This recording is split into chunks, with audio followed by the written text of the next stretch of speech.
Yes, and in light of that, the need to connect disease, history of medicine, and this burgeoning field of disaster studies. Apart from that, do you see any other changes in the trend of disaster studies here in the Philippines, especially in light of the pandemic, whether in terms of the topics being studied or the way research is now being conducted?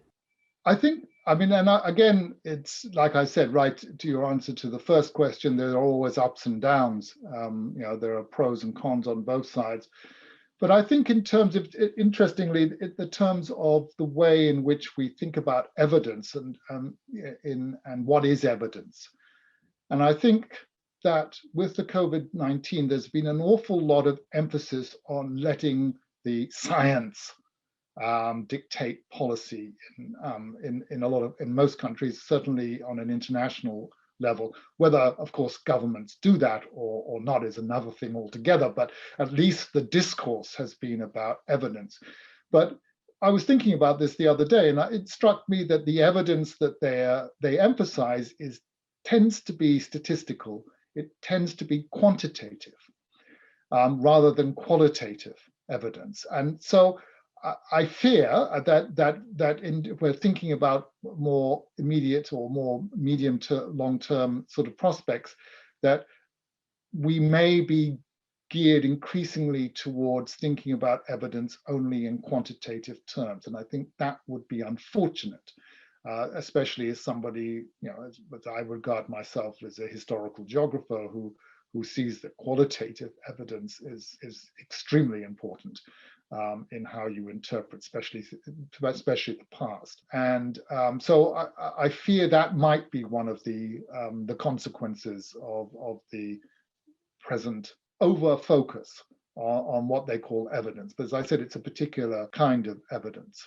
On a more upbeat side, though, I would say that in terms of the way we analyze societies, and I think what the COVID-19 pandemic again has made extremely clear is the inequalities within society by emphasizing that in a big way. And again, I would stress this is not just something that's unique to the Philippines, it's worldwide, but how certain groups are more vulnerable than others, how certain clearly poverty, lifestyle. I mean, in the piece you mentioned in last year in Philippine studies that I wrote, the number of people, for instance, who don't have access to fresh water, pipe water, who don't have more formalized sanitary facilities in their houses, the amount of space they have, all these things are encourage or are breeding grounds for the virus. So and those are the poorer members of society. So hopefully it may make this more apparent. But I'm not optimistic on that score. But perhaps people's analysis, though, in the Philippines, of course, people are very, very aware of these kinds of things. Actually, the lesson may be more in more and richer countries, where clearly the same fault lines are showing up and making it more visible than perhaps they were previously. I'm thinking of the United States, but where I am at the moment, the UK, it's also the case that what the Black and Asian minority groups are at higher risk than the more Caucasian part of the population. So that's interesting too. You know, so again, I think perhaps it will make the epidemic will make us more aware of these fault lines in society. Currently, you are working on a paper in which you are examining the full range of disasters that people in the Philippines faced in 1 year, particularly 1881, historically regarded as a singularly uneventful year. Now, why would a year with multiple disasters be regarded as uneventful? And who regarded 1881 as uneventful? Can you tell us more about this intriguing combination between a supposed uneventful year and the study of disasters? Well, let me clarify that in the first place. I'm the one who's cynically referring to it Okay, as okay. a singularly uneventful Okay. year. And the reason I do that, of course, is because 1880 was the earthquake in Manila, the large earthquake in Manila. 1882, there's a very large typhoon. Whether it was larger than other typhoons in similar years is probably debatable, but it's very well recorded.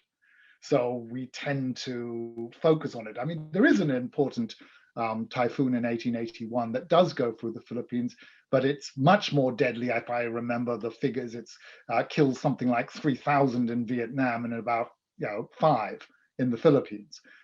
So it's much more remembered in Vietnamese terms than it is in Philippines. What I wanted to do was take a year that wasn't historically notable for its disasters.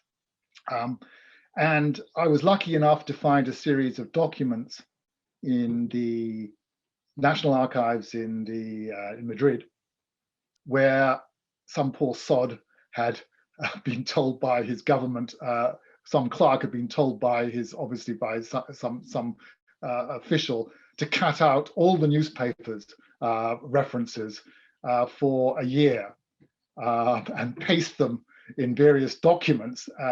So what we have is a fantastic, detailed record of exactly what happened it's not actually even 1 year, it's about 9 months of a year, from all the different newspapers, many of which have now gone, copies have now gone. So you can build up this incredibly detailed picture of what happened. And I'm going through the documents at the moment, and I mean the data is just fantastic. Talking about the price of rice rising because of a typhoon going through. It's talking about the incidence of people dying of some kind of fever, the reporting of fever. It's talking about the number of horses, comparing how Carabao and horses reacted to the floods consequent to a typhoon, and how the Carabao, and I'm quoting here, paraphrasing at any rate, blessed by God with singular intelligence, move out of the way, but the stupid horses hang around and drown in their thousands.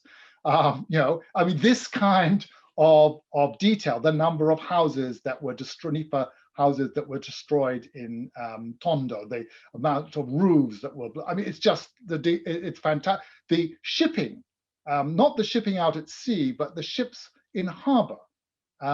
There's one typhoon in June 1881, and there's this major maritime disaster in Legazpi, with the loss of 3 ships, including a steamship, just from one typhoon. And then it turns out actually it's much more wider. You get reports, but detailed reports about what the crew tried to do, what happened to the ships. Even wonderful thing how the captain of the steamship Maraviles bound himself to the mast to stop being blown overboard, but he was in poor health. And unfortunately, while he was saved, his life savings of 500 pesos went to the bottom. This kind of detail. And what I'm trying to show by this, of course, is going back to my old thing, is that it's not. I mean, of course, the large events, the big earthquakes, the big events are important. But what I'm trying to show is the everyday, the frequent life experience of this grinding loss and damage by not just large events, but the frequency of them, one after another. So the idea is to take this year, which is, as I said, not notable in particular for anything, and to show just how incredibly the effect was all across the country. And again, because as I said, this poor clerk probably had to go through pages and pages of newspapers because often you find that the reports from the provinces are not appearing to a month or 6 weeks after the event. So if you were, even if you had the newspapers left, you'd be very unlikely to have picked them up because they're so distant from the actual event. And what is interesting there, and just actually an aside that I've discovered, is the way in which reportage was happening, because these are letters. They're always, the piece, if it's coming from the provinces, the piece always begins, I received, we at the newspaper, or part of the editorial team received a letter from a dear friend of mine in Dagupan or wherever. And then you get either quotes from the letter or paraphrasing of what it is. And it's quite personal, but it's also interesting to see how news coverage was. And it's actually very, as I said, it's very detailed. I mean, you don't really get this kind of detail until you get into post-World War II newspaper coverage and things like that. It's there. So that's all I'm trying to do with this, and again to highlight the frequency with which cultures, peoples in the Philippines have had to deal with these kinds of events.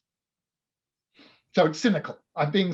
It's very much within inverted commas a singly uneventful year. Okay. Yes.